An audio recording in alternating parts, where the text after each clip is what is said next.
next one.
All right, we are here at the John and Wanna Garage for the debut of episode 4 of Along for the Ride, and I do believe our car of focus is here. You might be able to hear something special outside my gate here.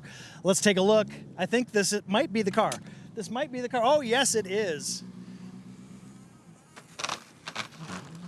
Ladies and gentlemen, this is 1983 Lancia 037 Stradale, featured in our amazing Along for the Ride episode 4 video. So pleased to have this car here at the garage for the debut. An amazing example of Italian engineering and performance. It is just so beautiful to look at. It's so beautiful to hear. You can hear that exhaust rumble. James, how's it going, man? Great. You're here. Thank you. Woo! Lucky man in that seat right there. It sounds so good. Yeah. Look at that. We're gonna get this engine on the exhaust mic here. I'm gonna slip into the car with James here, and we're gonna take a look at the inside as we listen to this beast. Man, if you know Group B rally cars, this was one of the most amazing Group B rally cars of the era. The last rear-wheel drive rally car to win the championship before all-wheel drive just basically took over. Absolutely. Dude, thank you. Thanks for having me. It's so beautiful. Let's give it a couple revs here, and then we'll shut it down. Sweet. Maybe, Barry, you can grab a shot of the tack and the boost gauge here real quick. You can see this is a supercharged engine, and listen to those sounds of gauges. All right. Sweet. Let's shut her down. We'll start taking a look at the car up close and personal. If you folks don't know James Rimmer, he is an international rally racer, son of Steve Rimmer. And we'll get to what you're doing in your life and what this car drives like, because you're the man. Yeah, absolutely. If you say so. You the man, baby, for sure. So let's just, as we are sitting in this, let's take a look at some of the features that just make this car so unique for the era. There's a lot of different gauges here. There's all the different fuses. Yeah. Everything is just put together so well. Yeah, so it's interesting about this car is you can see there's actually duplicate gauges for the co-driver over here. So you have coolant temperature and coolant temperature. Okay. Manifold temperature. You have everything doubled on this side so the co-driver can keep an eye on what the car's doing in a rally. Obviously, this is a road car, not the Group B stage rally one. But Stradale. It's a Stradale, exactly. But down here, you'll see these would be normally connected to fuel pumps, lights, windshield wipers, all those sort of things that you need in an 80s rally car. And since it is a road car, you have an actual little post there for switching on the little wiper washer, and signals and all those normal things. Yeah, you got a parking brake. Parking brake, yeah. You don't. Well, you would have that in the rally car, or you'd have a handbrake, a hydraulic handbrake, but it wouldn't stay. The drift stick is what I call it. Exactly, and you've also got electric windows. They didn't have those in the rally cars. They probably didn't even have windows at all. No. Yeah, it's an amazing thing, and to see Alistair drive this thing in the video was just an amazing thing. To spend that much time with this car. Yeah. Yeah. It's an amazing car, and you can see, actually, look at these are form fit to the roll cage that's in here. Okay. So they stay out of the way, because I'm kind of a tall guy, but my vision cuts off right about here. So if you had normal ones that came down, you'd only be able to see about 3 inches through the windshield. That's cool. I thought they were like pads to save your well, that too, probably. Yeah, built-in roll cage. This was a homologation procedure that Lancia went through to be able to race these cars back in the Group B era. Exactly. And 207 of them, I believe. Yep. Yeah, let's get out and take a look at the outside. It is hot in here. It is warm. That motor, no air conditioning. Yeah. Take a look at that at the roll cage bar going across the door there. While it is a Stradale Street version, this is in all other essences a true rally car. We're going to pop open the rear end here. Look at that. That's not your standard hood opening thing with a couple of little hydraulic arms to hold it up. It's really hot. I can hold this for you if you like. There we go. You got that? Bit of a procedure. Oh yeah, that is kind of heavy. That's... Okay, if you just lower it down here. This is a process right here. There we go. Just keep going down. Okay. There we go. All right. Now, in there is, tell me a little bit about the engine here. So it's a 4-cylinder supercharged engine. Makes around 230 horsepower. But it's a light car. It's low to the ground. It drives much more like a go-kart on tarmac than it does a big unwieldy beast sort of thing. Yep. You see a lot of WRC cars nowadays that have, even with tarmac suspension, they're very high off the ground. So this is sort of a little bit different. And it has its advantages and disadvantages. Obviously, with rougher roads, you're going to have some issues. But smooth, clean roads, it'll probably dust up everyone else pretty easily. And obviously, a full tube frame chassis. Yep. This isn't your standard Nope. street car. Nope. It is a rally car that is allowed to go on the road. You've got some Bilstein suspension. Yeah, it's a fantastic car. It's such a cool car. Take a look at the exhaust here, Barry. This is, it looks to be hand manufactured because to a certain degree it was. Absolutely. But that looks, that's how it came from the factory. Very handcrafted. Yeah, it looks almost like, and especially if you look at some of the panel gaps, it looks sort of like a kit car. Everyone's different. Yeah, everyone's a little bit different because there was so much individuality that went in by the Italian workers on these. Transmission behind the engine. Yep. Formula One style. Yep. Let's pan around this side a little bit. Look at the treads on that. And what I noticed back when we did the shoot, there's a bit of a stretch to the tires. There is, yeah. And I don't know, are they actually, I think we had noticed something about the tire sizing before, but I don't know if that's still happening. These tires are looking very fresh. I think we used up a lot more of the tire on the chute. Absolutely. But let's come around the front, and then can we open up the front as well? Yeah. If that's possible. We just got these two clips and a tilt. Do that side. Okay.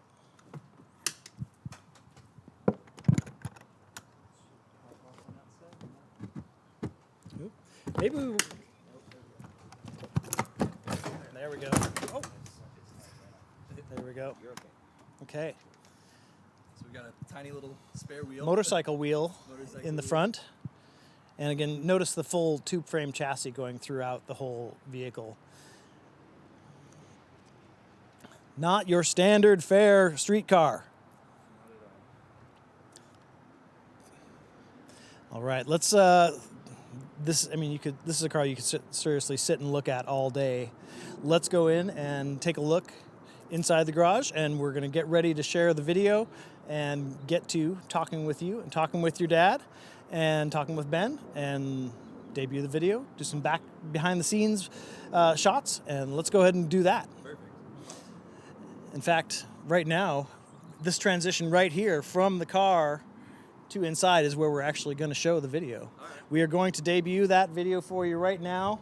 Episode 4 of Along for the Ride coming at you. The right car, the right driver, the right road, happening right now.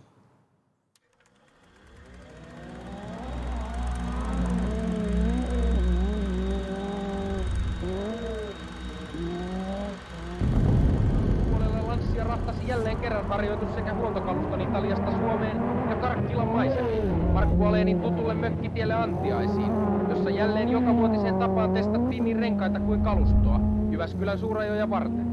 Lanciahan on saanut uuden moottorin, jossa tehoa on vielä jonkun verran enemmän kuin vanhassa ja auto on keventynyt noin 40 kilolla.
All right, so I've been so excited about the debut of this video. That car on that road with that driver, it's pretty much the perfect combination. So I hope you guys enjoyed the debut of that video. You will be able to find that on our YouTube channel going forward by the end of the day here. And I'm very thankful to have Steve Rimmer here with us on the couch. Thank you for having me. Owner of the Lancia 037, who was able to make that all happen. Steve, I want to talk about your love of rally. You have a long-standing love of rally. We first met years ago with the RS200 story I did, one of the first real photography sessions I did. You were able to let me get at that car and talk with you some. So I know you have a long-standing love of rally. What inspired that love of rally initially? Well, I grew up in the north of England, so when I was growing up, rally had a fanatical following. A little bit less today, maybe, but in those days, it was really something to go to a rally event or even think of participating in rally. And my objective when I was growing up and first learned to drive was to participate in some way. And we had road rallies, which were effectively closed roads overnight, and then stage rally, which was what a lot of people will think of about rallying. So my objective was just to get on a first rung and go out there and drive a car in the overnight rallies on the public roads that were closed down. And I borrowed my father's car a couple of times. And what kind of car was that? That was actually a Mark I Ford Escort 1300 GT, which I'd persuaded him to buy instead of a Hillman Minx or something at the time. And Good job on you. little did he know what I wanted to do overnight with it. But it was affordable. So just being able to watch something that was so exciting when you talk about the works cars and the rally events, but then actually to be able to put a foot on the step and just participate, it fulfilled all the elements for me. Right on. And then that has obviously evolved quite a ways from when you were in your teens to now. How did it evolve into being a steward of some of the great rally car history that's in your collection? Well, I think a lot's to do with luck and being in the right place at the right time, and a lot's to do with passion in terms of what we see and enjoy.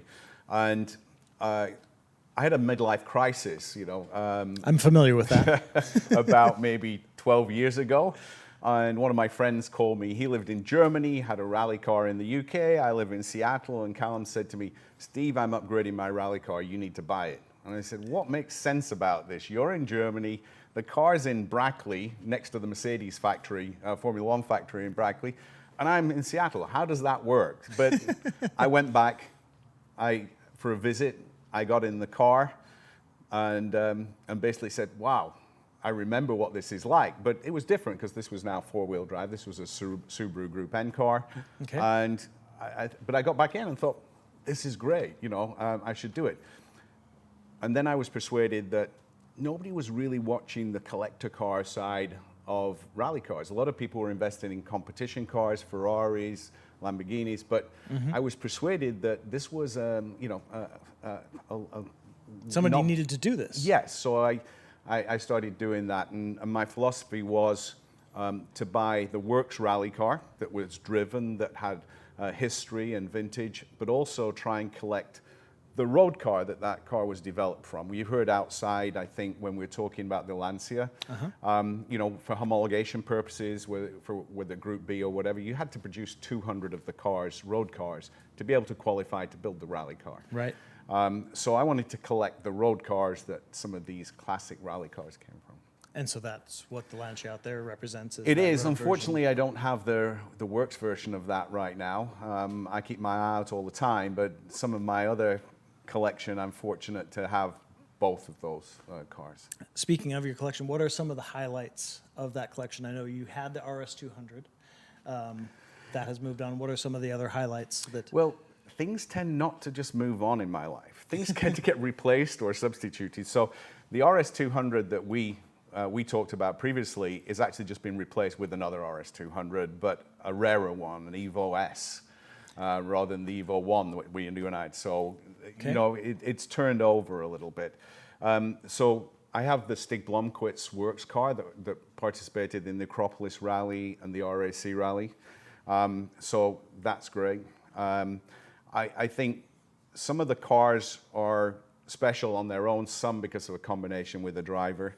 Henry Toivonen, I believe, won his first WRC event in 1980 in a Talbot Lotus Sunbeam. I'm fortunate to have that car and the road car that goes with it. Awesome.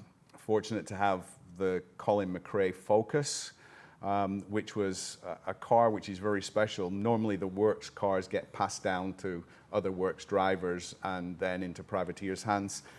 Colin had a big accident in Corsica with the car, and it got put in the corner of the workshop at M Sport, and they restored it and brought it back to life. Okay. But that car only ever had Colin McRae driving. Nobody else's hands were on that car.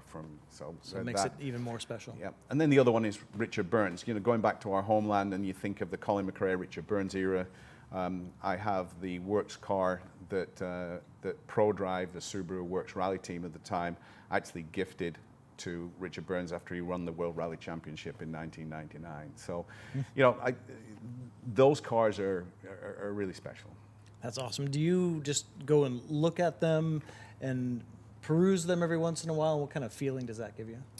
Unfortunately, a lot of them are still in the UK, you know, but they're gradually working their way over here. Or in the McRae and Burns case, they work their way back to the UK, which they've done this year, but for a special purpose. We like to go and enjoy the cars. We take them out to Goodwood Festival of Speed. There's a small rally stage just a little less than 2 miles there, so we actually go out and drive them on the rally stage, or if we're lucky with some of the cars, up the hill climb. And that is giving everybody access to the cars. That's what I think we're about. We're not about putting them in a garage, closing the door and forgetting about them. These cars should be out there and enjoyed. I am not good enough to drive them. James tends to think he's good enough to drive them most of the time, and is good enough to Continually drive them. proving himself to be worthwhile. But for instance, at Goodwood this year, we'll be taking the Henry Toivonen Lotus Sunbeam on the stage. We'll have the Colin McRae Focus, and we'll also have another car, which is a pretty rare car, which is a Skoda Octavia, which is one of only, I think, 3 World Rally cars they produce. And so James will have quite a bit of chance to drive that as well. That's going to be pretty awesome, for sure.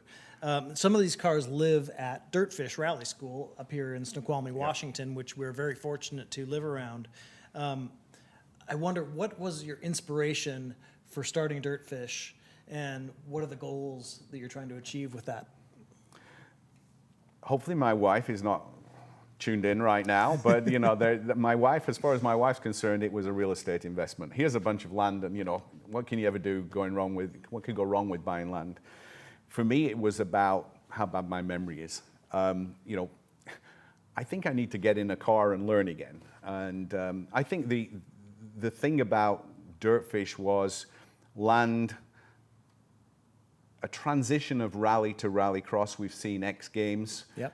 We saw a lot of crossover athletes, a lot of people who are looking for the thrills, the next thrill. Right.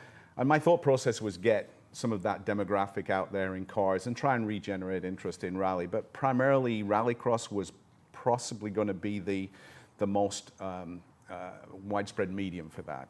So bought the land in 2010, started the rally school, proved to myself I've got a bad memory because I'm not a good driver when I go out there, so they don't let me out there much.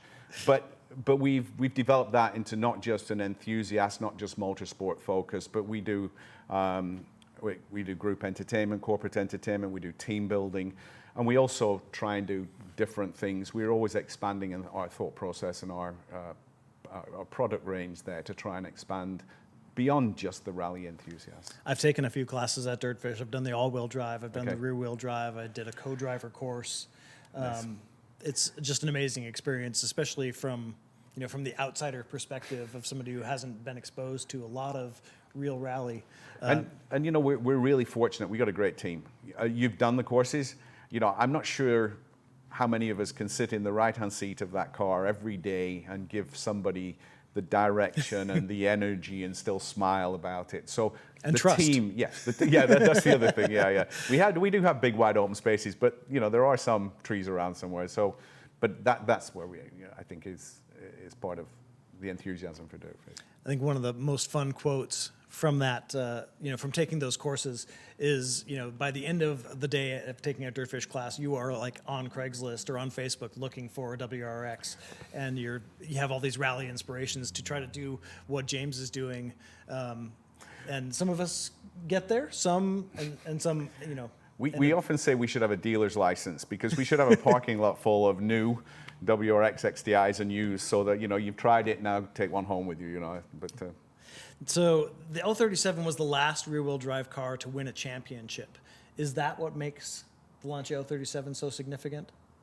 Again, I think you mentioned, or James mentioned out there, the L37 is typical of the Group B era. It's a car that's sort of thrown together. It's all about the mechanics. It's all about the handling. And to me, one of the things about the 037 is it combines like the thoroughbred nature of a Ferrari when you look at styling and everything else. And it's Italian. And it's Italian. And the functionality of a driver's car, a real, car that, as you've seen in the video, handles pretty well out there, especially in the right hands. But it's a combination of those things. So the Italian passion, but also it's got that rally thoroughbred. And it was a Group B era car. When you think of the people who drove it, Walter Roll, Marco Allen, Toivonen drove it in, I think, 85 or 86. Some great names attached to a great car as well. Awesome. So in the video, the person you see driving there is Alistair McRae. How is it that you guys came together, that he became the driver for the film? I lived in Scotland for 6 years when I was about 20 to the age of 26. And I used to watch Alistair's father, Jimmy McRae, as well as Alistair's brother, Colin McRae, and Alistair even drive through the forest. And one day I hoped that I would meet them. I was fortunate enough not only to meet them, but part of the Goodwood experience is we kind of bring drivers there to drive the cars as well. So we brought Jimmy McRae and Alistair McRae there in a few years. I met them through a good friend, Ian Gwynn, who takes care of all the rally cars in the UK. And I've been fortunate enough to get to know Alistair, who, as you probably saw with the day you spent with him, a lot of people think of McRae and they automatically go to Colin. Alistair's, just a fabulous driver and very successful driver in his own right. And his father, Jimmy McRae, has won championships in, but they're great people. I had so much fun hanging out with him that day. He was just an amazing individual. He's a guy who, reacts well with people, talks with people. He'll share and impart knowledge. He doesn't make you feel stupid when you do something stupid, which I do pretty frequently. Me too. But yeah, it's all good. Cool. Let's bring James in here. Maybe you can slide down there. You come sit next to your dad here. Yeah. And I've got some questions for you as well here. Thanks so much for bringing the car in. Thanks for having us. That's awesome. So you, in your own right, have been driving rally for how many years? Tell me how you got into driving rally. Yeah, well, he got me into driving rally when I was young.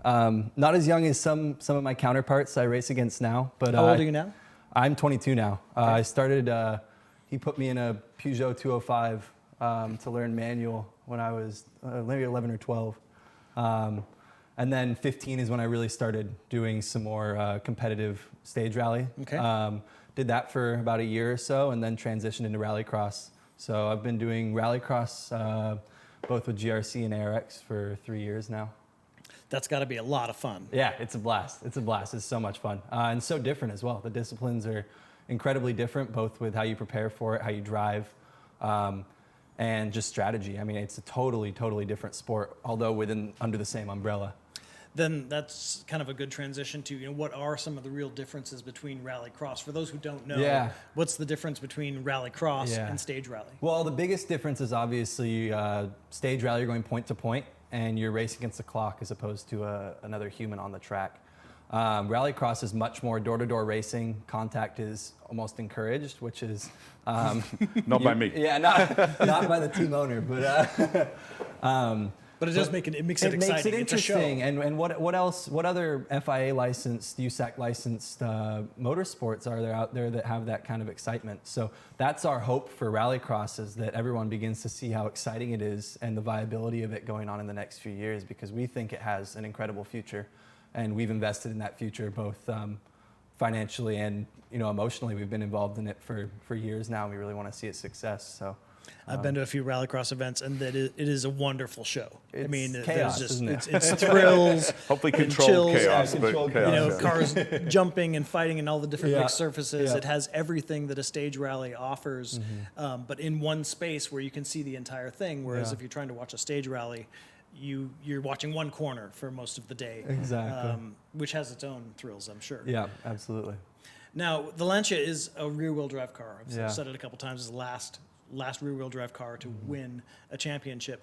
How would you say a rear-wheel drive car compares to an all-wheel drive car? So I started out my career driving rear-wheel drive cars. And a lot of people will say maybe I should have started out with front-wheel drive. That tends to be the progression, front, rear, all-wheel drive. But it is different. It allows for a lot more weight transfer. It allows for, it's just different. It's not necessary. That's the interesting part is people try and compare rear-wheel drive to all-wheel drive, especially on gravel.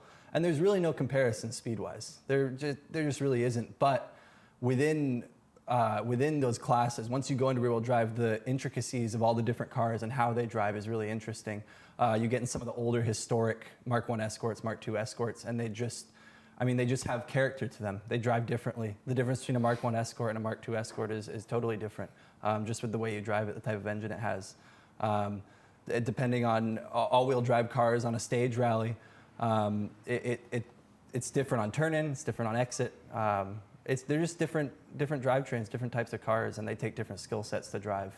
And for those who don't know you, what are you driving in as far as series, and what car are you driving these days? Yeah, so I'm actually taking a break to finish up school this year. School? School, yeah. Yeah, school interrupted, Yeah, yeah. who would have thought? No, so I got to finish up school this year, but I'm looking at doing maybe some European stage rally events next year, and maybe some Rallycross events at the end of this year if things go the right way. I'm doing a 25-hour endurance race at Thunder Hill in December, which will be really fun. Shout out Thunder Hill. I've never actually driven there, so I'm getting ready to load it up on my sim when I get home and try and practice a little bit. But that'll be really fun. There's some good stuff on the horizon. I had a full-on 2 years, so taking a little step back and focusing on getting school out of the way and then getting back into it. Now, rally is, of course, huge Yeah. in Europe and around the world. It's always seemed to have struggled somewhat in the United States. Do you see rally in America growing, sustaining? Yeah. Where do you see Well, that? it's interesting because you'll get a different response from a lot of different people. The argument is that it has been sustainable for the past 10 years or so. It's sustainable at what level? Who knows, really? But the idea is, yeah, all of us have faith in it. We all know it can work. We've all seen the levels that WRC and all these things can reach. So there's no doubt in our minds that it can be sustainable and it can be successful. It's just a question of how and when. Getting another top competitor in there would be really nice. You have the Subaru factory team now who kind of sweeps the podium every time, Right. Mainly because they're the only factory-funded team out there and everyone else fighting against them are putting their own sweat and blood and tears into it on the weekends after they crash. And Right. So more competition would be nice, but that's sort of where, not as a replacement for rally, but that's where Rallycross comes in a little bit. It's more of an armchair sport. You don't have to go track out into the forest like you were talking about. Yep. So we hope we eventually hope Rallycross becomes a funnel into stage rally in terms of audience viewing. As a rally driver, what's the biggest challenge to be a rally driver? I think the details of it were really, you've really just got to be so on top of it. I'll admit myself, I'm not a very detail-oriented person a lot of the time. Dad's over there shaking his head, yes, check that box. But it really does come down to the details. I had a big crash last year, actually, a year ago this past weekend, and totaled a car and had to go to a hospital, and it was a really scary event. But all of the whole crash was caused by one note. I did one note wrong. And it was the difference between a right 3 and a right 4. And that was the difference between totaling the car and finishing the stage. So it really does come down to the details and going through film and going through stage, GoPro videos, everything. You just got to be so down to the nuts. It's a team event as well. You rely a lot on your co-driver. Yeah, absolutely. Rallycross is you, Yep. and your obviously your team behind you, but they're not on the track with you. One thing I learned by taking that co-driver course at DirtFish was the language. And that language is different for every person. So the connection between you and your co-driver, you have to understand because a 3 is just a number, but Yeah. what is a 3 to you? What is a 3 to them? Yeah. You guys have to be on the same page, and that has to be communicated in ways that are more than just the number itself. Yeah, and you have to I've- build that relationship. Yeah, and I've been lucky to have some really top level WRC level co-drivers who I've learned so much from. I mean, even in half a rally, the amount you learn from someone who's sat in that right seat for years and years and years is priceless, really. That's awesome. Thank you so much for being here. Thank you. Appreciate it. Let's bring in Ben and talk a little bit about the inspiration for the video, because this wasn't something that we just threw together and did on. It was like, hey, let's go meet at Mary Hill Loops and have some fun. Yeah. So, ladies and gentlemen, Ben Abrams, eGarage, producers of this segment of Along for the Ride. And Ben, I'm going to go straight to my questions here. Inspiration for the video. I remember a Facebook post that you put up after we did this. And it was just, I felt the emotion that you had put into the project and into the post itself. Talk a little bit about that. Yeah, I mean, there was a lot that went into this. When we started with this series, we knew we wanted to give 3 very different stories. The Grand Wagoneer, as you guys saw a few weeks ago, was kind of an even mix of car and owner. And this story we wanted to be strictly about the car, the driving experience, the setting. We don't like making car porn. But there was enough going into this video that I was okay making car porn this one time. Yeah, it's just absolutely about the car. Yeah. And the driver and the road. Yeah, yeah. All of the elements had to come together, and so that Facebook post you're referencing was just kind of the culmination of it all, taking a big breath afterwards and being like, I could feel that breath where you were just like, wow, this is what I intended to do. Yeah. I made it happen. I pulled out all the stops. Yep. And I think chat can probably agree that after watching the video that it's nothing less than what your expectations were. Yeah, I hope so. Fraser did an incredible job as a DP and an editor as well. We had a dedicated sound on this one. Shouts to Fraser. Yeah, and we obviously had, Steve was incredibly generous with not only the car, but also the resources of Alistair and Nate as our camera car driver. Shout out to Nate. And all of the things that required this to go as smoothly as possible. We only had one chance at this. It was weather dependent. It was road dependent. It was staffing dependent. There was so many things. And it all came together. Like a bright shining star. Yeah, yeah. Even the Italian stallion behaved. Yeah. The car was flawless all day. Thanks to Sean's prep, the car really, really was amazing. And I would have to say, just outright, Alistair did not hold back one bit of the car. He stepped into it, and then by the end of the day, it was just amazing to watch him work on every corner. He's not known for holding back, it seems. No, McRae's Runs in the McRae's family. don't hold back. Now, had you been to the Mary Hill Loops road I have. before? I've been with a few different car clubs and driven it a few times, and walked it a few times, and went and visited prior to the shoot to make sure everything was fine. There had actually been a fire. Which you can see in the About video. a month prior from a car tumbling off and setting fire. And so there was a bit of fear. There was butterflies attached to this, and there was the scorched earth as part of our setting to constantly remind us this is a very real thing. There's no guardrails, as you may have seen. There's really nothing to, if you make a mistake, it's going to go bad real quickly. Yeah, and it wasn't about, Alistair getting the car slidey or anything like that. Like, he was doing a damn fine job getting the car slidey. It was, he was driving the car, 9/10 at least for sure. You could hear it all around.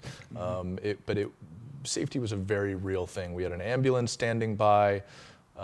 Everybody had to just stay hydrated and clear and comms, and it was a pretty complex shoot. And things like the ambulance, these are all logistical deals that are required to be able to rent the road and do those kind of things within the permits that you have to get to be able to do that. Yeah, the ambulance was more our production requirement, but fully granted, it needed to be there.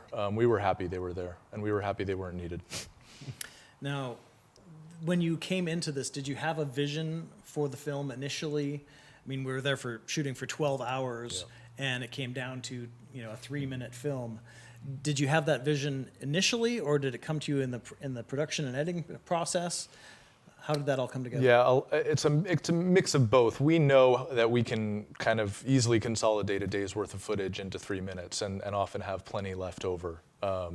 You probably have a little bit left over. We have tons. Yeah, we have plenty that people unfortunately won't ever get to see. But yeah, it's 2-3 months of planning and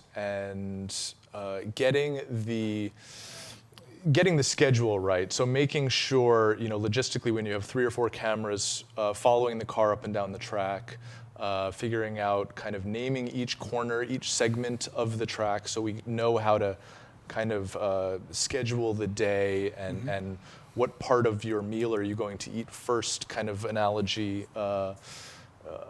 Donuts now, coffee now, coffee later, hamburgers now. Yeah, but luckily, because the car was running flawlessly, we had every opportunity to, shoot and shoot and shoot and shoot, and we never had any downtime.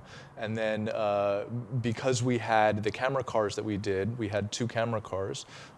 Those of you who have a refined eye will notice that there's very stabilized tracking footage, and then there's some more jittery tracking footage. And so when this whole shoot was coming together, I was trying to think of what the appropriate camera car would be to chase a car up that road. Not every car can chase up that road very quickly, much less hold a camera. Perfect transition to my next question. Tell me about the preparation of the aerial Atom that was the chase car. So, one of a car that I have that just immediately came to mind for being perfect fit for that road was an aerial Atom. And I was like, how can we get a camera on this car? And shout out to Ben making this happen. Long nights of figuring out how to rig a camera to sit on the front and on the back of the car so we could get the Lancia at speed. I mean, not that Nate driving the Touareg wasn't equally impressive, but the Touareg can't hustle like the Atom can. So that is when it started getting excited, was like, we didn't really know until about 48 hours before we were packing everything up and getting in, going down there, whether this was going to produce quality enough footage, not shaky. It's still a little shaky, but not. It wasn't. It works, and so we were thrilled. It's not a pretty rig at all, but it worked. And there was prep on top of prep. You had the hard mounts built. And then as we got to that, there was like, okay, it's too hard. So we needed to put a little pad under there. And then how do you strap it correctly? So it really wasn't just as simple as just bolting on a camera and chasing down Alistair McRae in a Lancia 037 on an amazing road. Right. And also then you have the one thing that I was wondering about was like, well, how are these guys going to drive? And have they driven before together? And are they going to be able to chase each other? And is Nate going to be able to keep up? And Nate did a fantastic job in both the Touareg and in the Atom. And I think that when you're hitting a new road, we had only road tested that Atom rig kind of in our industrial park. We didn't test it at speed. We didn't, and tarmac is different everywhere. So it was all just kind of one of these, but it worked. And then the amazing thing, the weight difference between the 2 cars, the horsepower difference between the Aerial and the Lancia, and Alistair still pushed that Aerial to the limits to be able to keep up with him. Oh yeah, Nate was driving Nate had to pull back on the Aerial because the Aerial has got a better power to weight, especially on like a hill climb type of thing. So he was having to back off a little bit. But when the Lancia was following the Aerial, we got some really lovely stuff because he could out accelerate the Lancia. So let's take a look at some of the BTS photos behind the scenes of some of the Aerial Atom in action there, some of the beauty of that. Yeah. There you've got the Lancia under the DirtFish banner. Alistair was just a pro from the very beginning, and you could immediately tell he's got such a sense of calm, when you meet him. I referred to him after, I know you'll get to this, but I referred to him after taking a ride with him, and I'm not a good passenger, but he's really a surgeon, and he just has that calmness about him. He's a surgical driver, and you could tell from the minute he got there and we all started doing our intros, he was like, "Yeah, I got this." There was no nerves. And such a regular guy too, Yeah. just a jokester. I mean, he just had a great sense of humor and very personable throughout. Yeah. This next photo. Yeah, so there's the aerial with the rear hard mount. Yeah, this is the Atom with the rear mount on, and again, it's not a pretty rig, but it worked. It worked really, really well, well enough. I mean, again, it wouldn't be something we would go to unless there were extenuating circumstances because of the shake. We kind of like to specialize in stabilized motion footage, motion capture. This was more of like because we can kind of thing. And there I am in the background, making it look even better. But it gives you an idea of just the beauty of the day, too. These shots are so beautiful. Yeah, this was in the morning, and you can see the Volkswagen kind of creeping Touareg in the background. That's the big camera rig behind the Lancia. It was really lovely. I mean, Sean and the DirtFish crew came out with all the stops, and it felt like, you know, the whole team was there, and we had a lot of support from not only the car, but you know, just everybody was fed and hydrated and you know, excited. Everybody was excited. There weren't too many volunteers at DirtFish to do this. Yeah. Not many at all. I'm sure. And so this is the car with the front mount on and the camera on, and me trying to look professional, trying to get everybody, give everybody an idea of what the day is going to look like. Tell us about the camera itself. I don't know if everybody knows what kind of camera that is. Yeah, this was, we didn't want to use, this was Nick's camera, Red Scarlet, and just we had our camera Red Epic on the Touareg, and so these cameras matched up really well with A cam and B cam, and he's always down. Nick is, I think he's in that shot somewhere. Yeah, with the hoodie on. We're all just standing around in awe, like, oh my God, we're going to be watching this car chase. Always down the hill.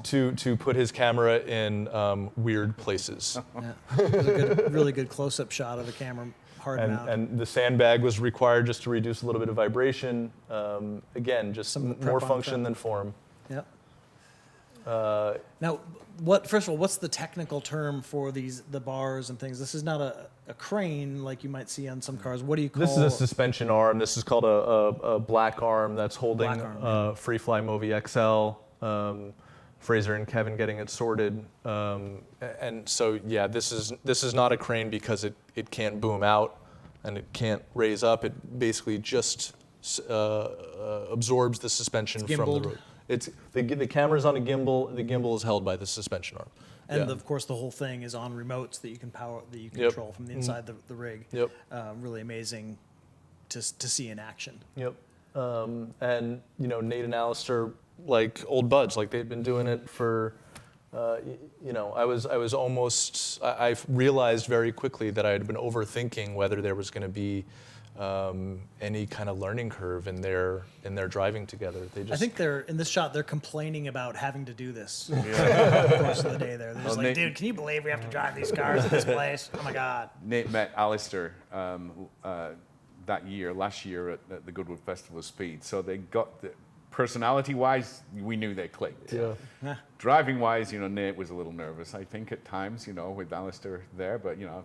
He was a chief instructor, so you know he does everything well. Nate was my first coach when I got into stage rally. He's an amazing driver. Yeah, I got a ride with him up the road in the Atom. He's a very talented driver. Yeah, definitely enough to make me grit my teeth. Yeah. So when you asked Steve about the Alistair connection, you know, when I asked Steve, I was like, Steve, I got this idea. You know, here's this car. Actually, it was Sean's idea to bring to the road location. The Mary Hill was my original idea for the road was Forest Service Road, and or not a service road, but a road going through a U.S. forest, and that would have been even more logistically complicated. And Sean, who takes care of the car, was saying, you know, what about Mary Hill? And I was like, oh yeah, we could do Mary Hill. So I started talking to Steve, and he's like, I said, who can drive this car the way we need to? It's like, well, what about Alistair McRae? I was like, yeah, that would do. That would do just fine. You didn't hesitate much. It didn't sound like it. Well, who would be our second choice? Alistair will do fine. You can see here, this is kind of what we watched throughout the day. was, the aerial, either chasing or being chased by the Lancia on this amazing road, which is the first asphalt road in Washington. The road has its own amazing history. And when they built the first asphalt road in Washington, they didn't just build a landing strip. They built an awesome, amazing road. It was part of a Great Roads campaign or something like that. Yeah. And so I did some research into it, and this Sam Hill was the guy who was one of the people in Washington State who was trying to kind of show like an engineering prowess for how we could build beautiful roads in America. And so this was the first one in Washington State. Another shot of the camera being tweaked. Yeah. And the beautiful, this is one of the amazing shots. And I know that I've had this skill in the past is getting the porta potties in the back. If you can actually get the shot of the car with the porta potties, you've really done your job well. Some more Alistair and Nate, and I can only imagine. I would have loved to have had them mic'd up. But a part of this was we didn't want narrative. We didn't want anybody talking. I mean, if it were to fit the typical eGarage format, we would have had Steve on camera at some point talking about the car, kind of doing what you're doing. Have James in it, tell the story about the owners of the cars. But we wanted to do something different, and we just wanted the car to talk. And talk it did. Yeah.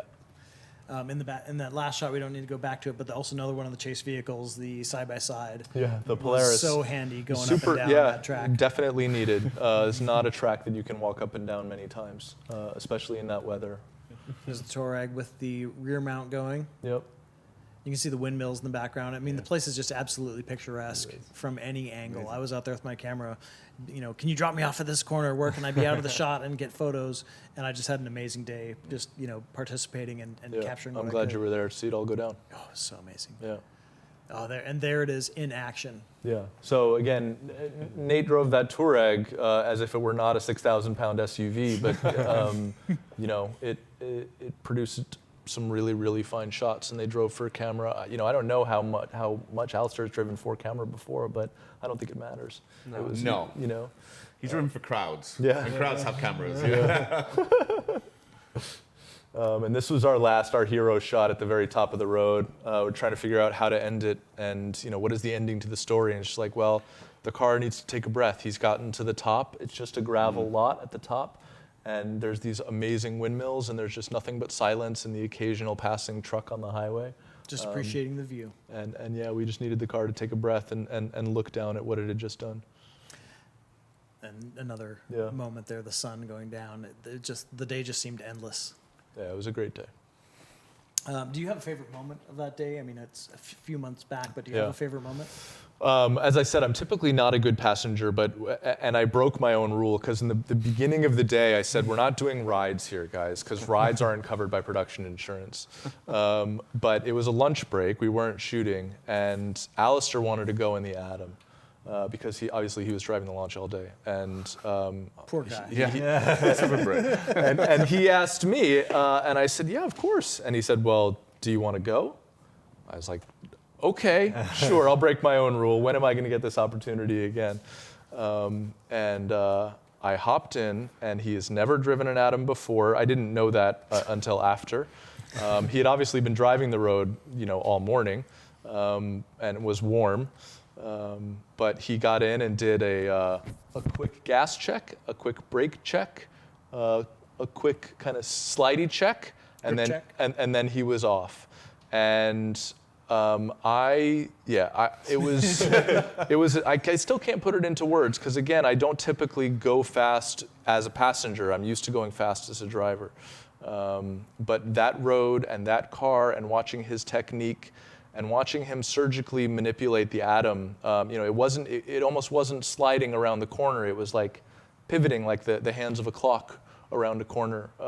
It was really, really fantastic and terrifying. And I don't even remember what I said when I got to the top. Was like your face said it all. Well, that was when I got down to the bottom. When I got to the top, was something like you could have gone faster. Or was that all you got, or something like that? Trying to be cocky. So that was definitely my favorite day. It helped that it was in the middle because it broke some of the the stress and the anxiety about the day, and then it allowed me to kind of just relax for the rest of the day and get that out of my system. In the time that we've spent together, I've never seen that expression on your face, and it lasted for quite a while. Yeah. That you actually kind of had to walk it off and come back to reality.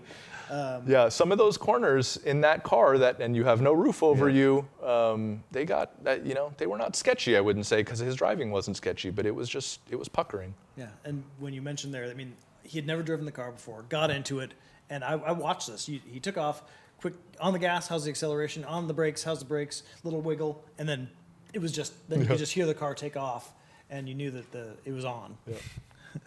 Well, from here, that's kind of the end of our interview section here. James, Steve, Ben, thank you so much for the great answers, and I hope the couch was comfy enough for you. James, we're going to close out with putting you in the hot seat here, and you're going to drive the Lancia in Forza Horizon 4 on Fortune Island going up Needle Climb, which for me I thought was the closest thing to Mary Hill Loops.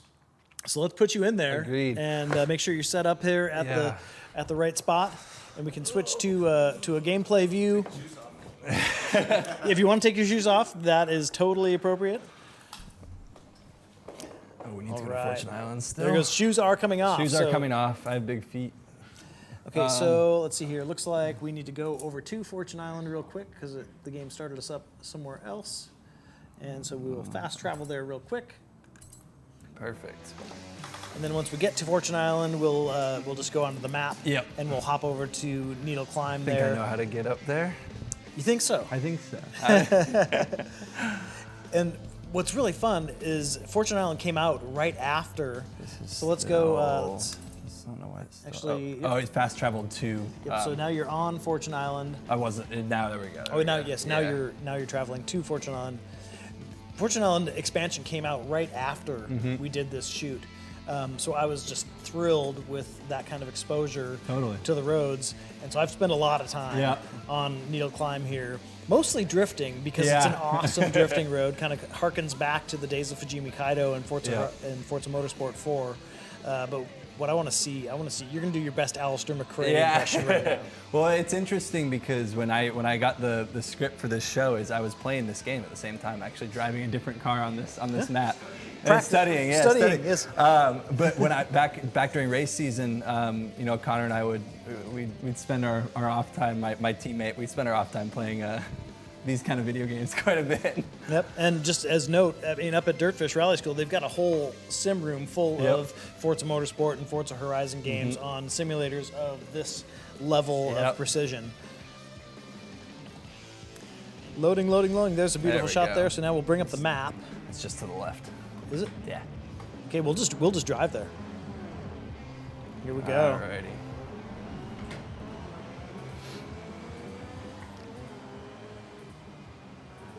And while you're watching, I mean, take a look at, if you looked at the footage of us showing off the car earlier, you can see the roll bars. You can see all these differences, the double sets of gauges.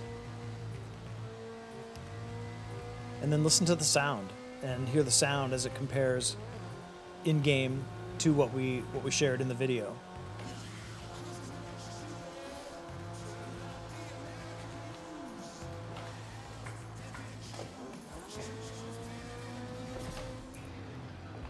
It's set up as a drift zone, isn't it? Yeah, it is set up as a drift zone. But you don't have to drift it. I'd say we just give it a few passes here. Perfect. And get it figured out on the first run, and then on the second run, give her belly. That's my weird way of saying give it your all. And it is kind of fun. I mean, aside from the lighting being different and I think we're in autumn right now, if that's right. The road is so similar, except there's no guardrails on the Mary Hill Loops road. If you get it wrong, you're going to start a fire. Yeah, easily. And you'll see lots of different cool things that go on at Mary Hill Loops. They do vintage car hill climb races there. There's some amazing drift videos that have been made there. And it is a public road, much like Bathurst, in that you can actually go and drive that road anytime. It's gated off, but you can just go right up there and go give it a drive. The car just screams. The supercharger mixed with the way that exhaust sounds and the intakes. Intake? There's only one intake.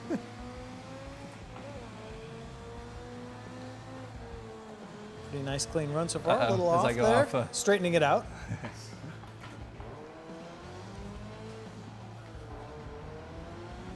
Yeah, let's take her right up to the top, right at the end of the drift zone. Do it. Turn around and come on back down. You have arrived at your destination. Does this work? Thank you. There Oh, we it go. does. Yes, yes. The drift stick. And now we'll come back down, needle climb. Let's change your perspective. You like, Yep. you like No, in go car? for it. Oops. I think it was Y. There you go. Yep. Which one would you like? Let's go outside the car. There we go. So we can see. This. Now we're kind of looking at it from the perspective of the aerial atom chasing you down the Maryhill loops. Literally glued to the rear. Note the exhaust there. If you just look at the exhaust tips, you can see just how particular they are. Now, in a hill climb situation like this, do you like going up or going down? Where do you feel? I more like going up. comfortable? I like going up. Going down is quite the different feeling. You're riding the brakes a lot more because you obviously carry so much more momentum going down. Yep. On the way up, it's just about completely the opposite, which makes it quite a bit of fun. That's when I had the opportunity to drive the Maryhill loops in the Fiesta ST.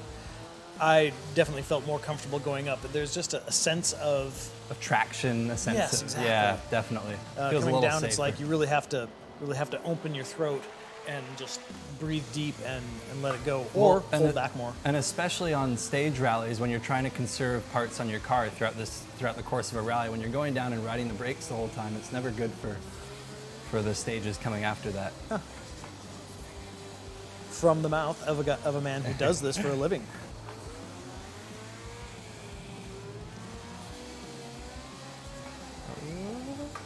Nope. One little mistake. One little It was a 3, not a 4. Yeah. You're with Mal on XS. Here's a dilemma for you. According to Horizon, the 7th treasure chest is... And in real life, we'd probably have the radio off so we could focus a little bit more, but we'll let him do his thing. At least you're listening to XS. You might have a chance to listen to Greta Van Fleet. Greta Van Fleet. Yep. My favorite band that's featured in Forza Horizon 4. Awesome. There you go. Sweet. So that's our show for the day. Are we going to go back to full screen? And James, dude, Thank you so much. I hope this was as fun for It you as it was, was for absolutely. me. This has been seriously an amazing production to see the vision come to life and now to actually do the debut show. Thanks to Ben and thanks, Steve. Why don't you guys come on in here and just give a final, let's do like a group hug or something. Because a lot of energy went into this. Thank you. Yeah. Thank you.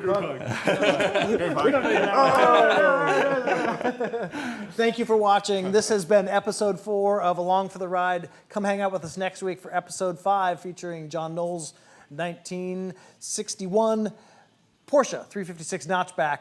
And until then, I'm johniwanna. I'm Ben.